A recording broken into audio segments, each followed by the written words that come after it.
first, congratulations on the deal with the YouTube theater. Thank you, man. Stadium. Yeah. Tell us a little bit about that as we head into this. Sure. No, we feel very proud to be partnering up with Hollywood Park, the YouTube theater. This is history right now in the making, and so we want to make sure, that obviously Southern California alley boxing stays alive and well, and as you can tell, I mean, this theater is beautiful. It's amazing. It's great for fights. You guys were here for the first one, right? With, the Rocha one. Mm-hmm. Not a bad seat in the arena. Not a bad seat in the arena. I mean, the top seat is probably the best seat, right? So, yeah, we expect a sellout crowd this Saturday night. It's gonna be special. With Zurdo making history over Galamarin, if he's successful on Saturday, what does the future hold for you and Zurdo and Golden Boy, just trying to put on, like you said, the big fights? Yeah, look, the one mistake we don't make, or that we try not to make, is overlook opponents, especially a guy like Arsen.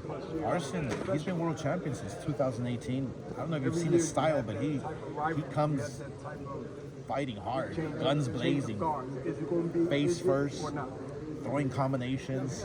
It's going to be an exciting fight. I think Zurdo's last performance with Joe Smith in Vegas, it proved to us, to everyone, that a big guy like Zurdo can move like a lightweight. It was pretty impressive what I was watching up in that ring that night. But now fighting Arsen, I think styles are going to clash. I think that Zurdo's pride is going to get in the way a little bit, but we love that. When your pride gets in the way and you have to fight. We love that as fans, so it's going to be exciting. Zurdo was the first, Mexican super middleweight champion. What would it mean, for Golden Boy and obviously for Mexico, for Zurdo to become the first cruiserweight champion? Cruiserweight now? I mean, it's history in the making. I mean, it's incredible. It really is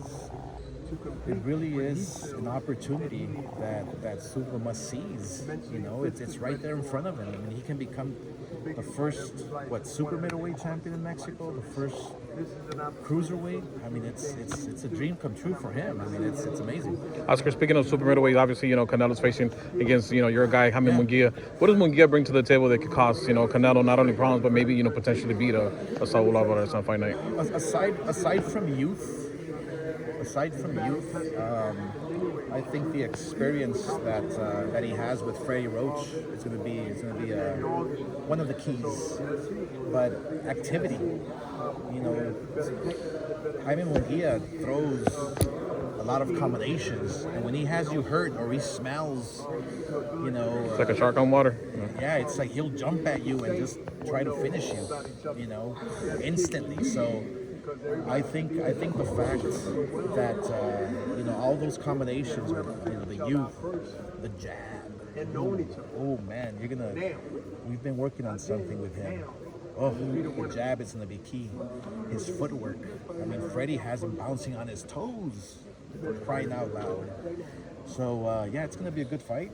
And this event is going to be a huge event on the Zone, on Amazon, so it's on a global scale. So are we going to see the changing of the guards, or are we going to see Canelo, reign supreme once again? So it's a fun matchup. Oscar, you're more excited today compared to the Canelo press conference that you said was boring. Yeah, boring as hell. The fans want to call you out on that tweet. Just your thoughts on. What do you have up your sleeve? Yeah. Huh? No, look. I mean, I'm with Munguia 1,000%. That's my guy. And you watch. When it gets closer to the fight, I'm gonna unleash some bombs, baby. Did you feel a little diss there that he didn't acknowledge you at the podium? And it was a little awkward, you guys' interaction, just you being on stage and him. It's okay. He knows who his daddy is. It's okay. Did they try to keep you away, Oscar? Did they try to keep you away from being in that podium? They did? Keep me away. You can't be in a press conference. You can't take pictures. You can't give interviews. What are you talking about? Then it's gonna be like being at church. Every press conference, every face-off, because Munguia respects him, and I respect Munguia for doing that, but it's like, I know Canelo, and we got to spark something here, and guess who has to do it? I have to spark it, so